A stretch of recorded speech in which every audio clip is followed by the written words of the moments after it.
12:45 මේ ශ්‍රී ලංකා ගුවන් විදුලි සංස්ථාවයි. මෙන්න ප්‍රවෘත්ති. සංස්කරණය ඉනෝකාබ්‍රෝහිය ප්‍රකාශය ඉනෝෂාවී බෙද්ද. රාජ්‍ය පරිපාලන අමාත්‍යාංශයේ යටතේ ඇති ආයතනවල සේවය ස්ථිර නොකළ සුදුසුකම්ලාභී උපාධිධාරීන්ගේ ගැටලුවට කඩිනම් විසඳුම්.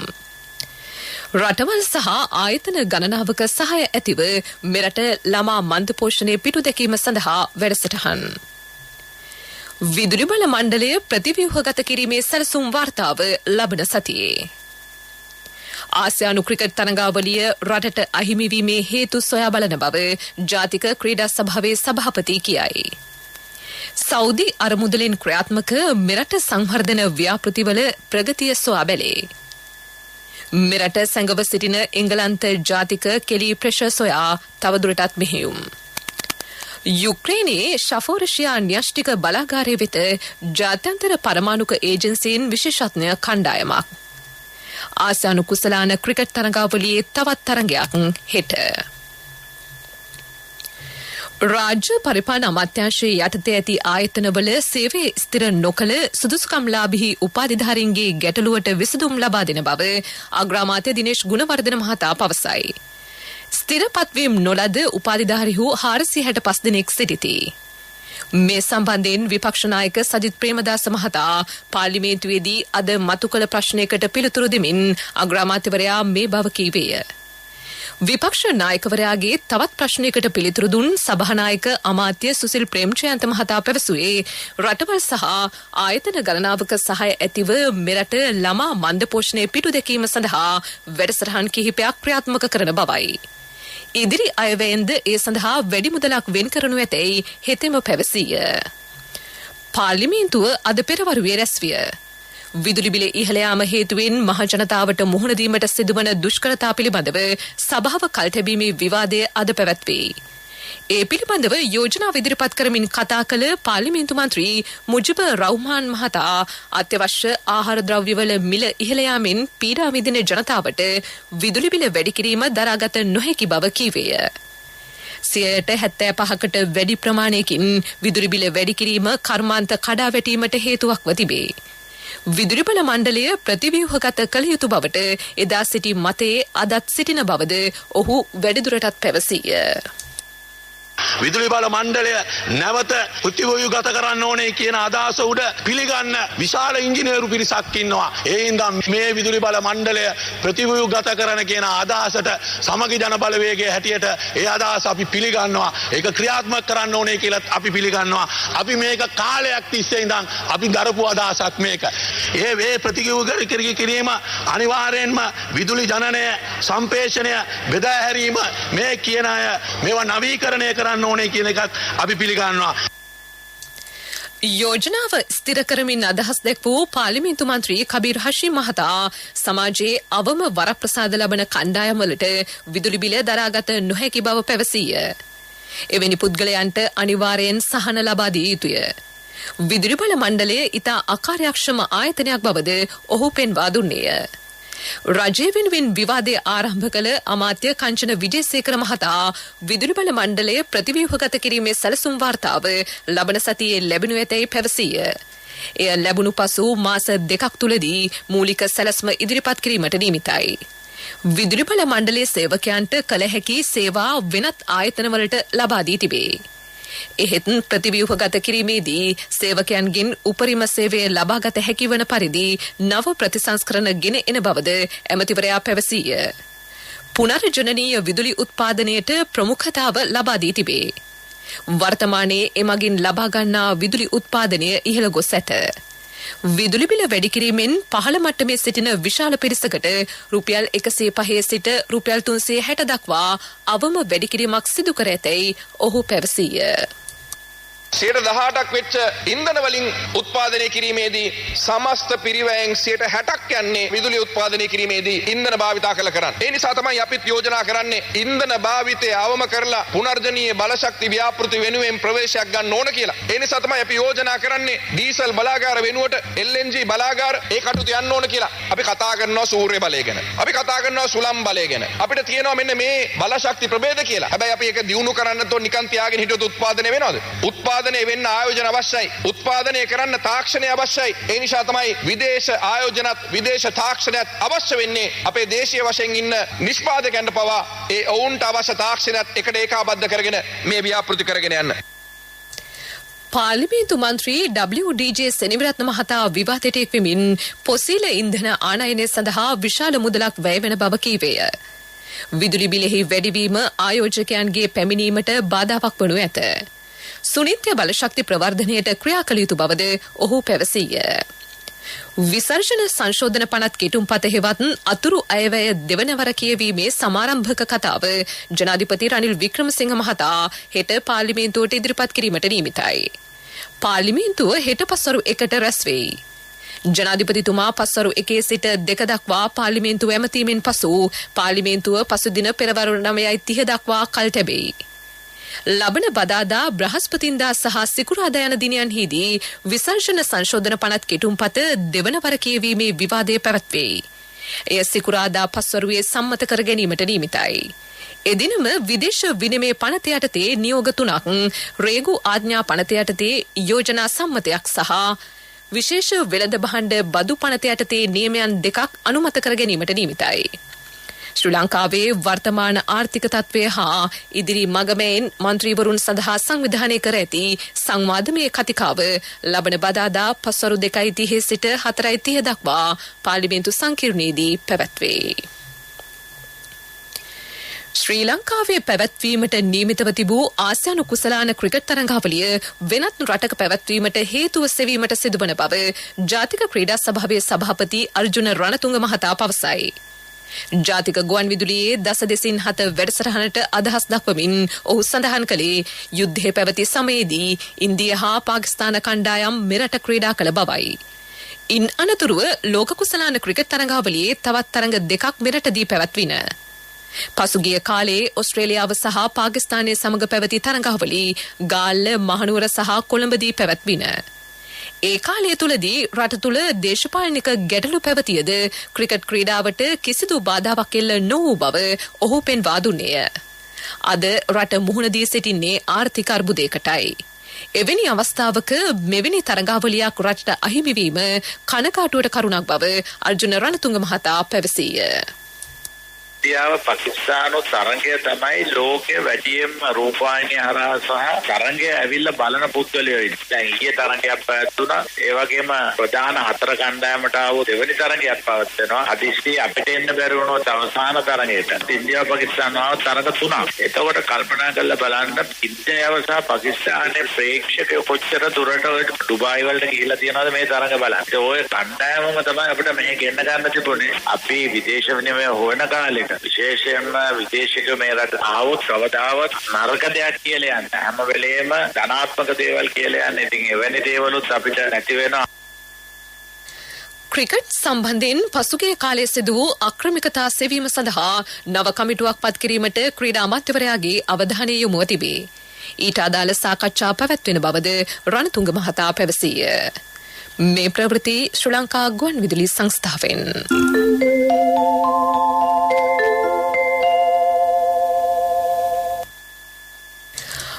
කොවිඩ් වර්ධක මාත්‍රා එන්නතෙහි කිසිදු හිඟයක් නැතැයි විශේෂඥ වෛද්‍ය සමිත ගිනිගේ මහතා පවසයි. සෑම සෞඛ්‍ය නිලධාරී කාර්යාලයකින් මෙන්ම දිසා හා මහරෝහල් වලින් එම එන්නත ලබා ගැනීමේ පහසුකම මහ ජනතාවට සලසා දී තිබේ.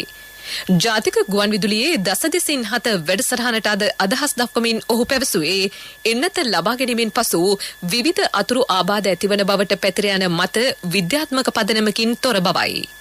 එවැනි ප්‍රකාශවලට නොරැවටි එන්නත ලබා ගැනීමට යොමු වන ලෙස ඔහු ජනතාවගෙන් ඉල්ලීමක් කළේය. එන්නත්කරණයට විරුද්ධව අසත්‍ය මත ලොව පුරා පැතිරෙයි. ලදරු එන්නත් කරන වැඩසටහන් සඳහාද මෙවැනි මතවාද පැතිර ගියේය. කොවිඩ් වසංගතයේ මැඩ පැවැත්වීමට එන්නත් කරන ක්‍රියාවලිය හේතු විය. ඒ හේතුවෙන් මරණ සංඛ්‍යාවද අඩු වූ බව ඔහු පැවසීය. දැල වශයෙන් 3-4ක් අතර මරණ සංඛ්‍යාව සාමාන්‍ය ප්‍රමාණයක් දැන් වාර්තා වෙනවා. වැඩි දෙනෙක් එතන ඉන්නේ පැටට වැඩි එහෙම නැත්නම් නිදන්ගත රෝග තත්ත්වයන්ගෙන් පෙළෙන අය. ඒක තමයි ප්‍රශ්නේ තියෙන්නේ. අවාසනාවන්තම සිද්ධිය තමයි අතර ඉන්න කිසිදු එන්නතක් ලබා නොගත් කීප දෙනෙකුත් ඒ අතර ඉන්නවා. ඒක අපරාධේ වළක්ව ගන්න පුළුවන් තරයක්. විශේෂයෙන්ම නිදන්ගත රෝග තියෙන එහෙම නැත්නම් පැටට වැඩි අය ගත්තම උන්ගේ ප්‍රතිශතය අර නිරෝගී කෙනෙකුට වඩා අඩුවෙන් තමයි එන්නතකින් පස්සේ උනත් ඇති වෙන්නේ. ඒක නේ උන් තමත ආරක්ෂා වෙන්න ඕනි. ඒ ආරක්ෂා කරන තියෙන එකම විදිය තමයි සෞඛ්‍ය අමාත්‍යාංශයේ උපදෙස් අනුව වර්ධක මාත්‍ර ලබාගත්ත. වර්ධක මාත්‍ර ලබාගත්ත අතර මරණ සිද්ධ වෙනකි තාමත් අවම විදිය තමයි සිද්ධ වෙන්නේ. රට ස්වභාවික ආපදා සහ අර්බුදවලට මුහුණ දුන් සෑම අවස්ථාවකදීම ඒ සඳහා ශ්‍රී ලංකා යුද හමුදාව සක්‍රියව මැදිහත් වූ බව මල්වතු පාර්ශවයේ මහානායක අතිපූජ්‍ය තිබ්බටුවාවේ ශ්‍රී සිද්ධාර්ථ සුමංගල නායක ස්වාමින් වහන්සේ පවසති. ඊට නායකත්වයේ දුන් ශවේන්ද්‍ර සිල්වා මහතා අගය කිරීම වෙනුවෙන් ඔහුට ගෞරව නාම හිමි වී ඇතැයි උන්වහන්සේ පෙන්වා දුන්හ. සියම් මහනිකායේ අශ්ගිරි පාර්ශවය මගින් මහාමාන්‍ය ප්‍රතාපාධිකේශ්වර යන ගෞරව නාමයෙන් පිදුම් ලැබූ ආරක්ෂක මාණ්ඩලික ප්‍රධානී ශවේන්ද්‍ර සිල්වා මහතා අද පෙරවරුවේ මල්පතු මහවිහාරයේ වෙත පැමිණ මහානායක ස්වාමින් වහන්සේ බැහැදැක ආශිර්වාද ලබා ගත්තේය. එහිදී උන්වහන්සේ මේ බව පැවසූහ. රට වෙනුවෙන් ඉදිරියටත් මෙවැනි සේවයක් අපේක්ෂා කරන බවද උන්වහන්සේ සඳහන් කළහ. ශවේන්ද්‍ර සිල්වා මහතා මල්වතු පාර්ශවයේ අනුනායක පූජ්‍ය නියංගොඩ විජිතසිරි ස්වාමින් වහන්සේ බැහැදැක ආශිර්වාද ලබා ගත්තේය. ත්‍රස්තවාදයේ පැවති සමයේ ශ්‍රී ලංකා යුද හමුදාවේ විශේෂ අවස්ථා සටහන් කොට ග්‍රන්ථයක් සම්පාදනය කිරීමට අපේක්ෂා කරන බව ශවේන්ද්‍ර සිල්වා මහතා එහිදී පැවසීය.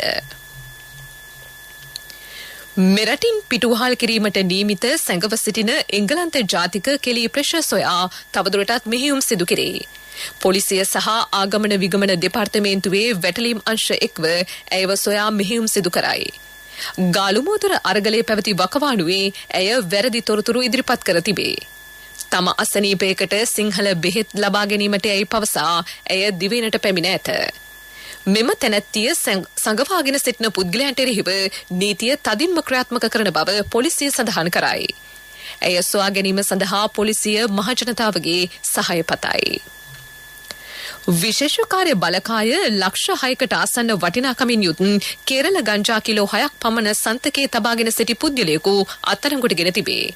කිරුළපන පදිංචියේම සැකකරු පොල්හෙන්ගොඩදී අත්අඩංගුවටගෙන ඇත. වැඩිදුර විමර්ශන සඳහා ඔහු කිරුළපන පොලිස් ස්ථානයට බහර දී තිබේ. මීළඟට ප්‍රමුඛ පුවත. ප්‍රමුඛ පුවත ඔබ වෙත ගෙනෙන්නේ සෑම ගෙදරකම සිටිය යුතු වෙද මහත්මයා සිද්ධාලේප.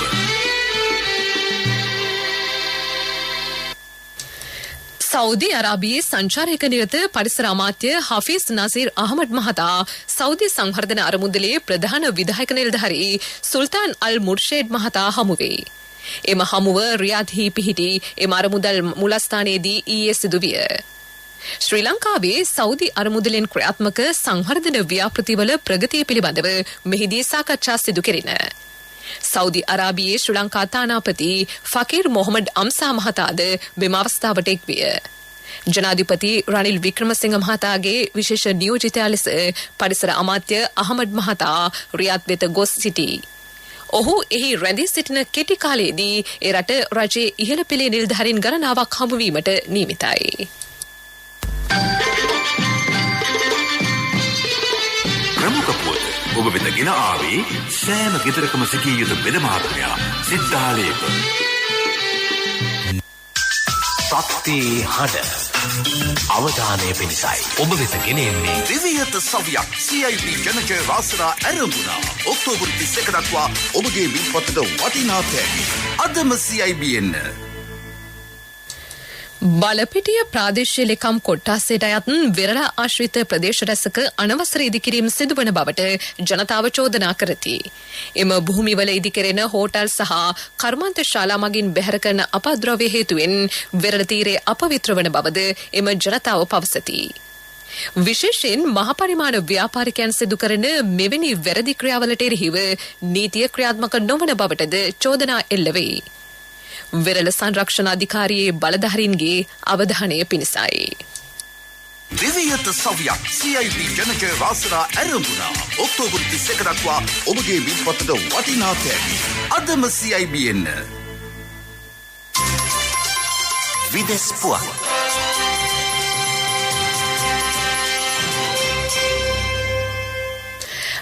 ඇමරිකානු නාවික හමුදාවේ යුද නෞකා දෙකක් තායිවානයේ සමුද්‍ර සංධිය හරහා ගමන් කරන බවට එරට නිවේදනය කරයි. ජාත්‍යන්තර නීතියට අනුකූලව එම නෞකා ගමන් කරන බව නිවේදනයක් නිකුත් කරමින් ඇමරිකාව සඳහන් කරයි.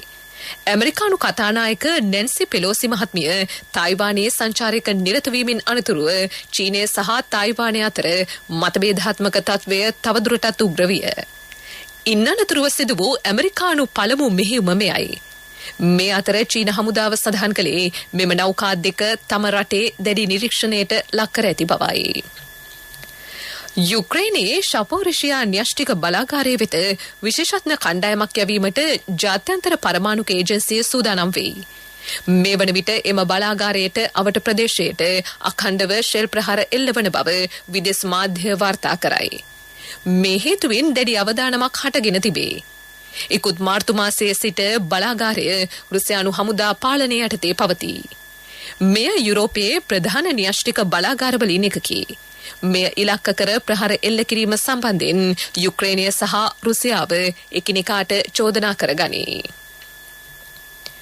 ලිබියාවේ ට්‍රිපෝලි නගරයේ ඊයේ ඇති වූ ගැටුම් හේතුවෙන් පුද්ගලයෝ 32 දෙනෙක් මිය ඇති. තවත් පුද්ගලයන් 159 දෙනෙකු තුවාල ලබා ඇතැයි විදෙස් මාධ්‍ය වාර්තා කරයි. ලිබියානු හමුදාව සහ සන්නද්ධ කණ්ඩායම් අතර මෙම ගැටුම් හටගෙන තිබේ. සටන්කාමින් නගරයේ රෝහල් කිහිපයකට සහ ගොඩනැගිලි රැසකට ගිනි තබා හානි සිදු කර ඇත. ලිබියාවේ ප්‍රධාන පෙළේ තෙල් ආකර රැසක පාලනයේ සේතට ගැනීම සන්නද්ධ කණ්ඩායම්වල අරමුණ වී තිබේ.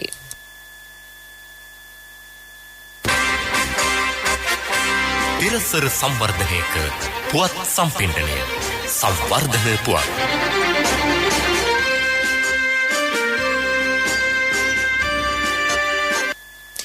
මාතර දිස්ත්‍රික්කයේ මිරිදිය මත්ස්‍ය වගාව සංවර්ධනයට රුපියල් ලක්ෂ 24ක් යෙදවේ. ගංගා හා ජලාශවල මත්ස්‍ය පැටවුන් තැන්පත් කර මත්ස්‍ය වගාව ප්‍රවර්ධනය කරන බව පළාත් අමාත්‍යාංශය පවසයි. ජලාශ ආශ්‍රිත දිහිවර පවුල් 700කට මෙමගින් සෙත සැලසෙයි. සංචාරක හෝටල්වල මත්ස්‍ය ඉල්ලුමට අවශ්‍ය සැපයුම ලබා දීමට මෙමගින් හැකියාව ලැබේ. ක්‍රීඩා පුවත් ඔබ වෙත ගෙන එන්නේ සම්පත් බැංකුව හෙට දින එළිය කරයි. ව්‍යාපාරික පුවත් ඔබ වෙත ගෙන එන්නේ මේ අභියෝගාත්මක කාලයේ NSB වෙතින් අඩුම කාලෙන් වැඩිම පොලිය. ඔබේ කෙටිකාලීන ඉතුරුම් තැන්පතුවට මාස 3න් 20%ක මාස 7න් 22%ක ආකර්ශනීය පොලියක්. ළඟම NSB ශාඛාවට හෝ ප්‍රධාන තැපැල් කාර්යාලයට අදම එන්න. 100%ක් රාජ්‍ය ආරක්ෂාව සහිත එකම බැංකුව NSB. දැන් ක්‍රීඩා පුවත. ආසියානු කුසලාන ක්‍රිකට් තරඟාවලියේ 3වෙනි තරඟය ඇෆ්ගනිස්තානය සහ බංග්ලාදේශය අතර සාජාහි හෙට රාත්‍රී 7:30ට පැවැත්වේ. මෙය B කොටසේ තරඟයකි. ඊයේ පැවති දෙවැනි තරඟයේදී පාකිස්තානය පරදවා කඩලු 5ක ජයක් වාර්තා කිරීමට ඉන්දිය කණ්ඩායම සමත් විය. ශ්‍රී ලංකාව සහ ඇෆ්ගනිස්තානය අතර පැවති පළමු තරඟය කඩලු 8කින් ජය ගැනීමට ඇෆ්ගනිස්තානය සමත් විය. ආසියානු කුසලාන ක්‍රිකට් තරඟාවලියේ ලකුණු සටහනේ ඒ කොටසේ පෙරමුණ ගැනීමට මේ වන විට ඉන්දිය කණ්ඩායම සමත් විය. B කොටසින් පෙරමුණේ පසුවන්නේ ඇෆ්ගනිස්තාන කණ්ඩායමයි. දැන් ව්‍යාපාරික පුවත. කොමර්ෂල් බැංකුව එහි මිලියනය ආයෝජන සැලැස්මේ පොලි අනුපාතය වාර්ෂිකව 15% දක්වා වැඩි කර තිබේ. ඒ අනුව රුපියල් 4280ක මාසික තැන්පතුවක් සිදු කිරීම මගින් රුපියල් මිලියනයක ඉලක්කයක් කරා ගමන් කිරීමට තැන්පත්කරුවන්ට අවස්ථාව හිමිව ඇත.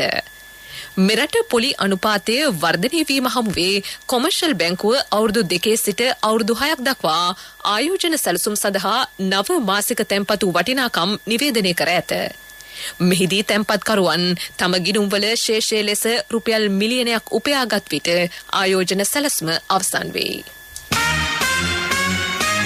ව්‍යාපාරික පුවත් ඔබ වෙත ගෙනාවේ මේ අභියෝගාත්මක කාලයේ NSB වෙතින් අඩුම කාලෙන් වැඩිම පොලිය. ඔබේ කෙටි කාලින ඉතුරුම් තැන්පතෝට මාස 3න් 20%ක මාස 7න් 22%ක ආකර්ශනීය පොලියක්. ළඟම NSB ශාඛාවට හෝ ප්‍රධාන තැපැල් කාර්යාලයට අදම එන්න. 100% රාජ්‍ය ආරක්ෂාව සහිත එකම බැංකුව NSB. ආර්ථික පුවත් ආවරණය යුතුයකම් වගකීම් එක්ක සල්ලි ඉතුරු කරන්න ලේසි නෑ. ඔබේ ස්ථාවර තැන්පතෝට ආකර්ශනීය පොලියක් හා ආරක්ෂාවක් දෙන්න අපි පොරොන්දු වෙන්නේ ඒකයි. LOLC Finance ස්ථාවර තැන්පතු ඉතිරිය උතුරන්න. 2001 දෙසැම්බර් 13 වෙනි දින නීතිගත කරන ලද LOLC Finance PLC ICRA Lanka limited වෙතින් SLA ස්ථාවර ශ්‍රේණිය ලබා ඇත. 2011 අංක 42 දරන මුදල් ව්‍යාපාර පනත යටතේ ශ්‍රී ලංකා මහා බැංකුවේ මුදල් මණ්ඩලය වෙතින් බලපත්‍රලාභී මුදල් සමාගමකි. අපනයන ඉලක්ක කර නව රැකියා අවස්ථා සඳහා ව්‍යවසාය පාඨමාලා කඩිනම් කරන බව කර්මාන්ත අමාත්‍ය රමේෂ් පතිරණ මහතා පවසයි. ඇඟලුම් වැවිලි මැණික් බතික් ඇතුළු කර්මාන්ත මේ යටතේ දිරිගැන්වේ. මෙම කර්මාන්ත සඳහා තරුණ ශ්‍රමය එක කර ගැනීමට නව පාඨමාලා මගින් අපේක්ෂා කෙරේ. ලොව පිළිගත් රැකියා සඳහා තරුණ තරුණියන් යොමු කිරීම මගින් විදේශ විනිමය උපයා ගැනීම ඉලක්කයයි. LOLC Finance 2022 ටෙක්නොවේෂන් සම්මානුලේදී රන් සම්මාන පහක් නිකර ගනිමින් ඩිජිටල් විප්ලවයේ ප්‍රමුඛයාවේ අන්තර් බැංකුකරණයේ ඩිජිටල් ගෙවීම් වල විශිෂ්ටත්වයට හිමි සමස්ත රන් සම්මාන දිනා ගනිමින් LOLC Finance ඩිජිටල් බැංකුකරණය තුළ විශිෂ්ටයාවේ නවීකරණය සහ මූල්‍ය සේවා ඩිජිටල් කරණය කිරීම තුළින් සිය ගනුදෙනුකරුවන්ට පහසුව සැලසීම LOLC Finance අභිප්‍රායයි.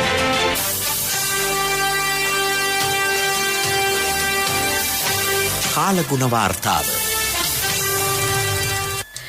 ඉදිරි දින කිහිපය තුළ ඌව නැගෙනහිර උතුරු මැද සහ උතුරු පළාත්වල සවස් කාලයේදී ගිගුරුම් සහිත වැසි සඳහා හිතකර වායුගෝලීය තත්වයක් නිර්මාණය වෙමින් පවතී. බස්නාහිර සබරගමුව සහ වයඹ පළාත්වලත් මහනුවර නුවරඑළිය ගාල්ල සහ මාතර දිස්ත්‍රික්කවලත් වැසිවාර කිහිපයක් ඇතිවන බව කාලගුණ විද්‍යා දෙපාර්තමේන්තුව සඳහන් කරයි. සෙසු ප්‍රදේශවල සවස් කාලයේ හෝ රාත්‍රී කාලයේදී තැනින් තැන වැසි හෝ ගිගුරුම් සහිත වැසි ඇතිවේ. ප්‍රවෘත්ති අවසන් කිරීමට පෙර යලි සිරස්තල. රාජ්‍ය පරිපාලන අමාත්‍යාංශයේ යටතේ ඇති ආයතනවල සේවය ස්ථිර නොකළ සුදුසුකම්ලාභී උපාධිධාරීන්ගේ ගැටලුවට කඩිනම් විසඳුම්. රටවල් සහ ආයතන ගණනාවක සහාය ඇතිව මෙරට ළමා මන්ද පෝෂණය පිටු දැකීම සඳහා වැඩසටහන්. විදුලි බල මණ්ඩලය ප්‍රතිව්‍යුහගත කිරීමේ සැලසුම් වාර්තාව ලබන සතියේ. ආසියානු ක්‍රිකට් තරඟාවලිය රටට අහිමි වීමට හේතු සොයා බලන බව ජාතික ක්‍රීඩා සභාවේ සභාපති කියයි. සෞදි අරමුදලෙන් ක්‍රියාත්මක මෙරට සංවර්ධන ව්‍යාපෘතිවල ප්‍රගතිය සොයා බැලේ. මෙරට සැඟව සිටින එංගලන්ත ජාතික කෙලි ප්‍රෙෂර් සොයා තවදුරටත් මෙහෙයුම්. යුක්‍රේනයේ ශෆෝරිෂියා න්‍යෂ්ටික බලාගාරය වෙත ජාත්‍යන්තර පරමාණුක ඒජන්සියෙන් විශේෂඥ කණ්ඩායමක්. ආසියානු කුසලාන ක්‍රිකට් තරඟාවලියේ තවත් තරඟයක් හෙට. ප්‍රවෘත්තිමින් සමාප්තයි මීළඟ ප්‍රධාන ප්‍රතිප්‍රකාශය සවස 6ට.